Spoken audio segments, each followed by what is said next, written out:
Assalamualaikum. Oke. Pertanyaan aku mau menyambung sedikit pertanyaan yang tadi. Perasaan di orang rumah kalau sudah kita dicuci, kenapa sih? Kalau tadi sudah nangis kenapa? Ya kalau ketemu cucu kan susah karena anak kecil kan. Di sidang juga karena hari visit itu kan di RSKO kan cuma terbatas banget, sebulan cuma 2 kali. Jadi Rebu pertama sama Rebu terakhir. Nah, pas Rebu kok yang bilang sidangnya itu pas hari Rabu gitu. Saya kan paling bicara masalah cucu. Cucunya. Bagaimana? Ini perjalanan saya ada sedikit panjang. Saya sekolah. Yang selain pasti rindu maksudnya. Apa sih yang harus dipersiapkan semua secara detail? Kalau yang dipersiapkan pastinya ya persidangannya itu secepatnya. Jadi itu aja ya. Ya harapan kita. Harapan cuman itu aja. Habis ini sidangnya. Iya, nunggu di sini. Nanti ada Sini ada saksi satu lagi. Jadi nunggu dulu di sini. Tapi melihat tadi mungkin dari barang-barang bukti yang udah dihadirkan. Semua benar. Tidak saya pungkiri, memang adanya begitu. Jadi apa yang dikatakan saksi itu benar semua. Nih, tapi sidang kali ini dihadiri oleh anak-anak juga dan kerabat-kerabat. Senang nggak ketemu anak ini daripada yang sidang pertama kemarin sama sekali nggak bisa ketemu, bisa ngobrol. Tadi minta waktu sebentar, bisa ngobrol, bisa bercipik-cipik. Tadi sempat Ya pastinya lah Mbak, saya sampai nggak berani nonton TV. Kalau nonton TV rasanya itu nelongso gitu loh. Aduh, ya tapi ya bagaimana lagi, memang ini sudah takdir ya, sudah ya kita harus jalani.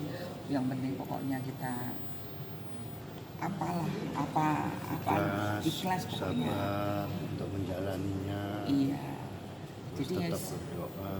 kooperatif aja lah pokoknya. Ya betul ya. Ya di sana kan banyak waktu ya untuk mendekatkan diri kepada sang pencipta itu kan lebih apa ya, lebih banyak ya. Jadi bisa 5 waktu gitu. Terus olahraga yang tadinya sama sekali tidak pernah. Terus tidur siang yang harus memang jam tidur siang itu memang harus masuk kamar. Jam 10 malam sudah harus masuk kamar. Terus ada meeting apa ya namanya? Morning meeting sama morning meeting itu jam 4 Ada pagi. share feeling, perasaan kita bagaimana. 7:30 pagi, nanti malamnya jam 8 malam itu ditanyain wrap up. feeling, wrap up Sama. gitu ya. Terus ditanyain kesehatan, kendala, tujuan setiap hari dikali gitu terus ya. Ya kadang-kadang kita feeling, kadang-kadang good, kadang-kadang ya naik turun, namanya kadang masih kangen keluarga gitu, down gitu kalau lagi kangen keluarga. Ini kangen banget karena biasanya kalau dijenguk itu kan bisa rame-rame ya satu keluarga. Iya Bang. Kalau di sidang sini kan nggak bisa, cucu nggak bisa datang, kecil nggak bisa datang gitu. Jadi ya Tertunda bulan depan ya. sedih. Nih, ini kan juga sekarang kan berdua sama Mas Ian di sana, seperti mungkin apa sih yang sering menjadi obrolan dan renungan gitu kalau lagi berdua gitu? Ya penyesalan lah pastinya, penyesalan, terus bagaimana nanti ke depannya ya pokoknya kita apa ya Harus sama-sama mengingatkan apabila ada Iya. yang mendekat lagi kita harus tangkis. Itu aja. pokoknya nggak diulangin lagi lah gitu, kebodohan yang kita lakukan. Masih ada kekesalan nggak sih mungkin? Masih ada kekesalan nggak sih dalam Kekesalan apa? atas apa yang telah terjadi semua? Kesal sama diri saya sendiri ya awal-awalnya, tapi sekarang sudah kan saya sudah bilang berkali-kali bahwa saya sekarang ikhlas kok gitu. Apapun yang akan terjadi ke depannya nanti di persidangan saya ikhlas, sabar, saya terima semuanya. Saya tidak akan berbelit-belit, saya akan kooperatif. Kalau memang itu ya saya bilang itu.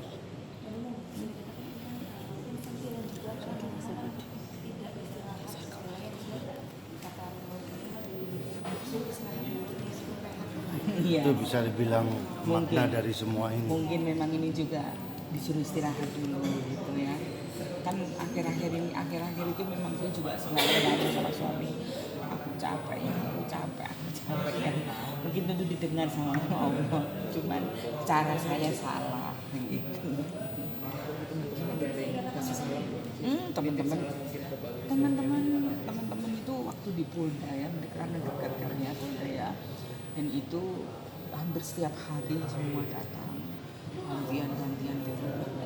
Cuman di RSKO kalau ini kan susah, kalau orang lain kan harus pakai surat resmi dari, jadi yang boleh hanya keluarga. Jadi aku daripada mereka nanti sudah jauh-jauh kan jauh sekali ya, mereka kan juga sibuk, mereka kerja, paling mereka cuma titip salam anak saya, support melalui anak saya. Kan di RKO kan nggak boleh pegang handphone, nggak boleh pegang uang, nggak boleh pegang pokoknya Benar-benar direhab semuanya. direhab semuanya. Tapi pada saat direhab berdua nggak ketemu ya Mbak, beda Ketemu setiap hari. maksudnya beda tempat, Beda, Bandung, terpisah, Kamar tidak pisah. boleh. Tidak boleh satu. Ya, tapi Ketemunya tetap pun ngobrol. 3 meter. Betul itu. Direhab itu.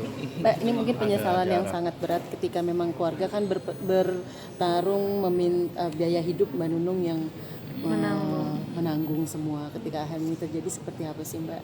Ya, tetap saya. Cuman memang saya memang bagus mulai belajar untuk harus bisa menghandle semuanya ya. Jadi yang tadinya semuanya kan suami saya yang menghandle, ini semuanya mau nggak mau bagus harus belajar. Makanya kalau pas lagi ketemu di RSKO, pas lagi besok, saya pasti kasih arahan ya untuk adik-adiknya, karena memang saya kan tulang punggung keluarga dan bukan hanya 1-2, banyak banget ya, anak aja ada 13 yang harus kita biayai sekolahnya, ya uang jajannya itu aja kan bagus sudah pusing ya. Tapi bagus juga pernah mengeluh, aku nggak kuat mah, tapi aku kasih support terus, aku kasih enggak, kamu harus bisa, siapa lagi kalau bukan kamu, ya kan, kamu kan anak mama kan, kalau mama sama bapak kan nggak mungkin bisa. Tapi akhirnya sekarang ya lancar-lancar aja, udah nggak ada hambatan, dan bagus juga udah happy, menghandle semuanya juga. Mbak, ketika nanti keluar bebas gitu, ada rasa tidak percaya diri, maaf mungkin salah satu atau beberapa stasiun yang mungkin takut atau seperti apa dari pihak batin Mbak Nunung sendiri gimana?